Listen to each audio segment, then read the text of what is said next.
In 1929, shortly after they graduated from high school, Maurice Mack and Richard Dick McDonald left their native New Hampshire for California.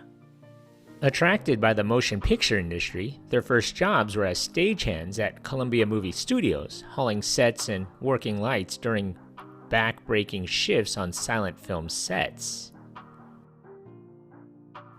Their first business was a small movie theater called the Mission Theater Building in a rented building in Glendora, California.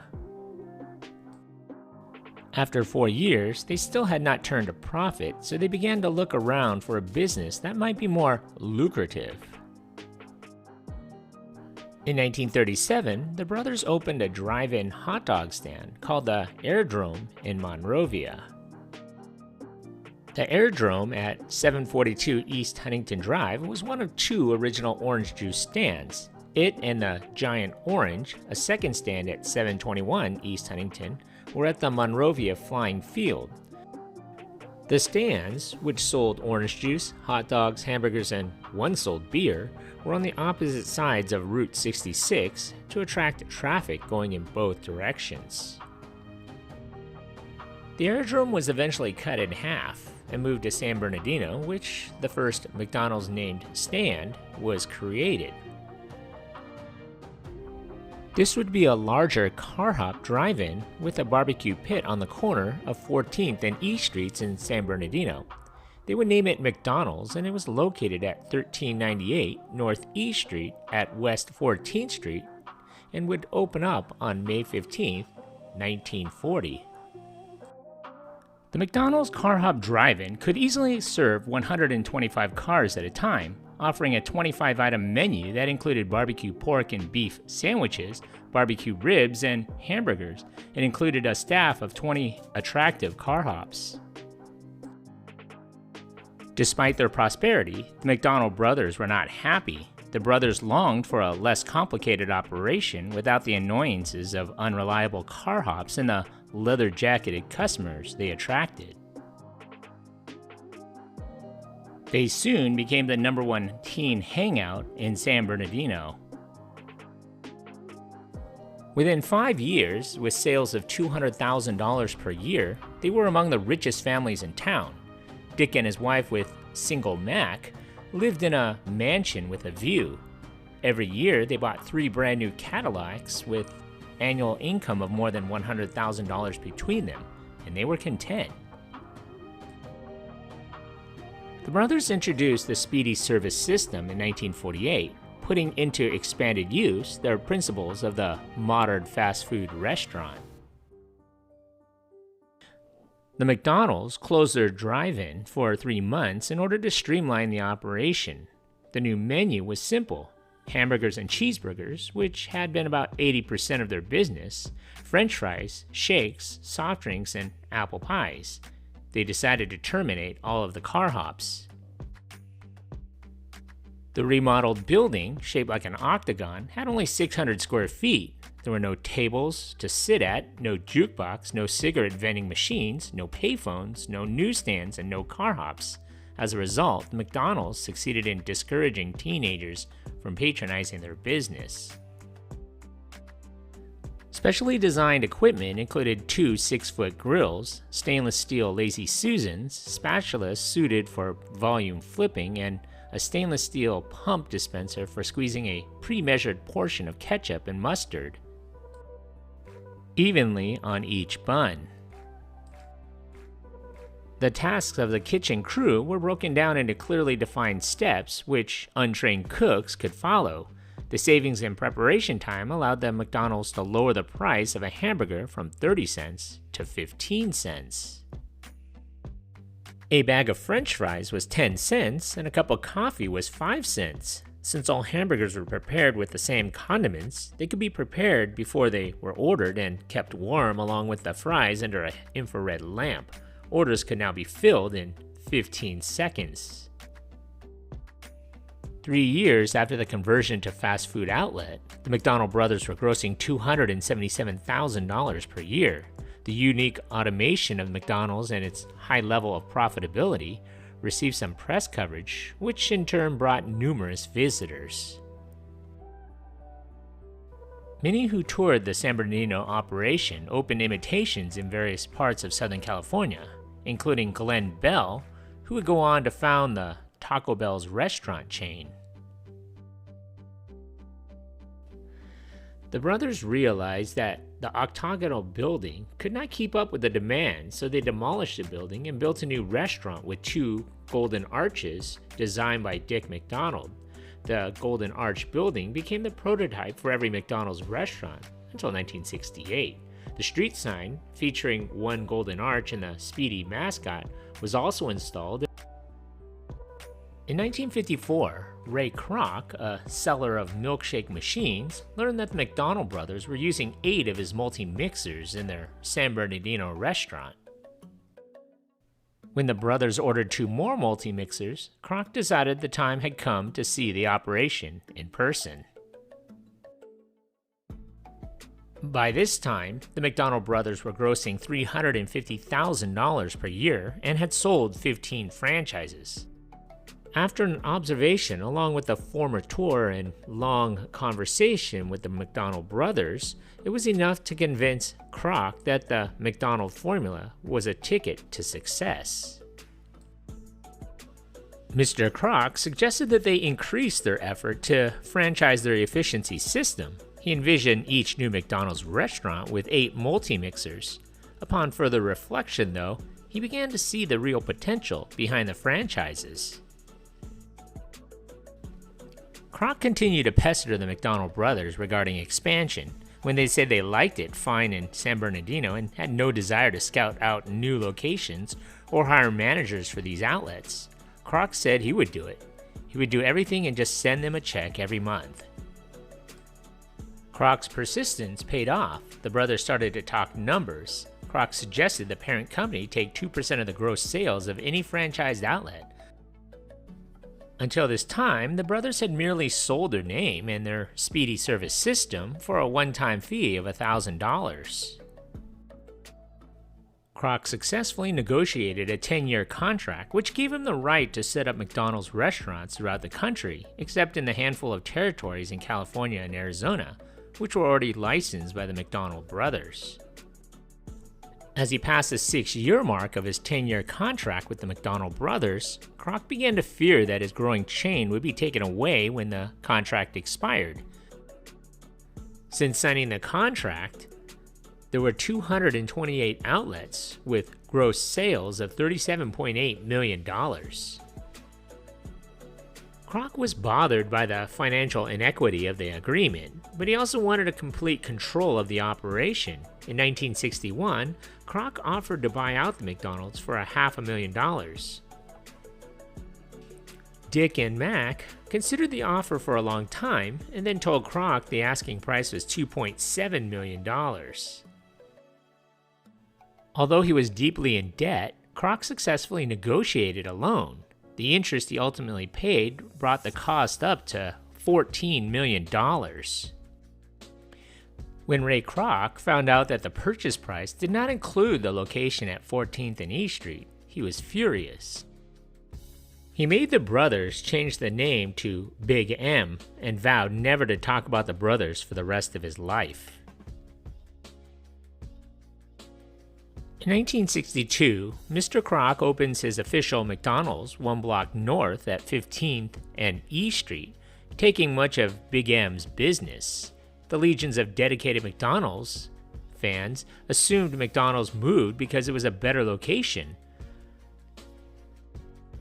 The customers disappeared, as well as the business, essentially putting them out of business. The brothers decided to take the money and retire. Mr. Kroc had gotten his revenge and eventually closed the location at 15th and E and sold the property. Kroc's takeover set the stage for the rapid expansion of the chain throughout the United States and the world. Unfortunately, when the history of McDonald's began to be recorded, Ray Kroc's version took precedence. His outlet in Des Plaines, described as the original McDonald's, was turned into a museum. If the brothers were mentioned at all, it was only as someone who contributed the name. Ray Kroc wanted their involvement in the company scrubbed from the history books. He would tell reporters, TV stations, and radio stations that McDonald's was only a fictitious name that was chosen because it was easy to remember. As for the original location in San Bernardino, the Big M, or Golden Arches building, was torn down in 1972. A concerned neighbor prevented the wrecking crew from taking down the original street sign. In 1980, a new building was constructed on the property. It would be a Lopez music store. In 1992, the San Bernardino Civic Light Orchestra would purchase the property and spend a lot of money to upgrade the property. The nonprofit agency would overextend itself trying to upgrade the property, and they would eventually go into foreclosure. In 1998, Albert Okura, founder of the Juan Pollo Mexican food chain, would purchase the property and open an unofficial McDonald's museum focusing on its early years. The museum would open on December 12, 1998. I decided to visit this museum for the second time this year. I had first visited this museum in 2013, and I had always been under the assumption that the first location was in Illinois. But after doing some research, I learned that it was all a fabricated story created by Mr. Kroc. The museum is located on the main street in a somewhat rundown area of San Bernardino. The street sign is the only real telltale landmark that marks the original location for this iconic franchise. The outside and the perimeter is littered, in a good way, with old McDonald's relics from the 1980s and 1990s. Some vintage playground and rides can be found on the grounds. The mural on the building is like looking at a Where's Waldo book with so many details about its history and the history and pictures of this location.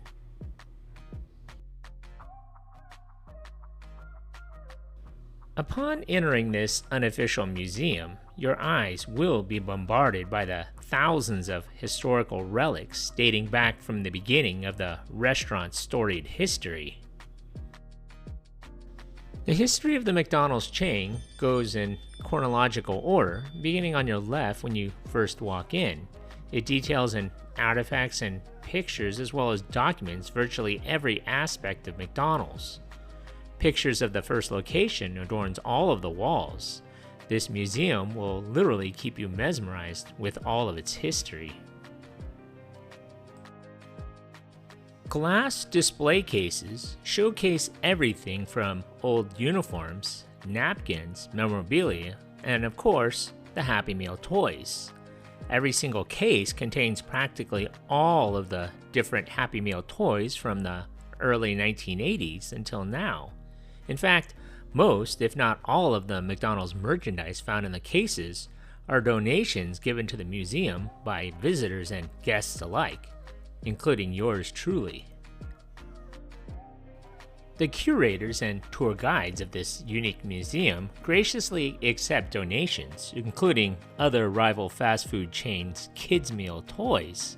I actually donated over 120 Burger King and McDonald's Star Wars themed toys to them. For those who donate to them, they'll put your donations in one of their numerous cases and we'll take a picture of you and take your name so that you would be recognized in helping this gem of a museum. So if you do decide to make a trip to this museum, go ahead and look for that special Eric C. Productions gift to them. You may see my picture there. I would also like to say that the curators are very knowledgeable about McDonald's. They are easy to talk to and always are willing to show you around and give tours.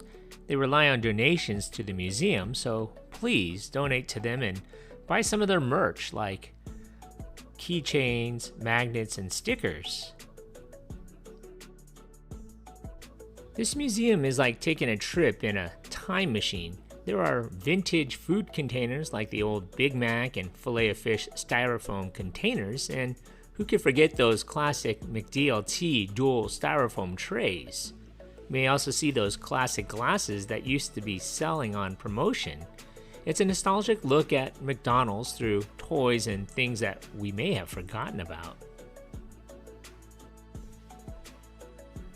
The museum contains the most extensive collection of pre-Ray Kroc McDonald's memorabilia, such as news articles, pictures, and mementos such as menus, straws, cups, a prototype of ketchup dispensing gun, and even a copy of the McDonald's menu. It is full of history and memorabilia from one of the world's most prominent restaurants. The museum chronicles this pretty well, with the layout staying in sort of a chronological order. The exterior of the museum is almost more fun than the interior. It has a sign from the old McDonald's and a Hamburglar jail, a couple of Ronald McDonald statues, and a Route 66 plaque. In fact, one of the curators actually watches some of my videos as well. I would like to say thank you to all of the curators who helped answer some of my questions and letting me take a trip down memory lane. I'd also like to thank them for letting me take pictures and letting me record in there. I would definitely recommend checking out this museum. This museum can be found at 1398 North E Street in San Bernardino, California. The museum is open 7 days a week from 10 a.m. to 5 p.m. Admission is free, but if you can leave a donation, it helps to keep this museum going. If you also have McDonald's related items, you should definitely consider donating this to them. Give those toys and stuff a second life and let others enjoy it for generations to come.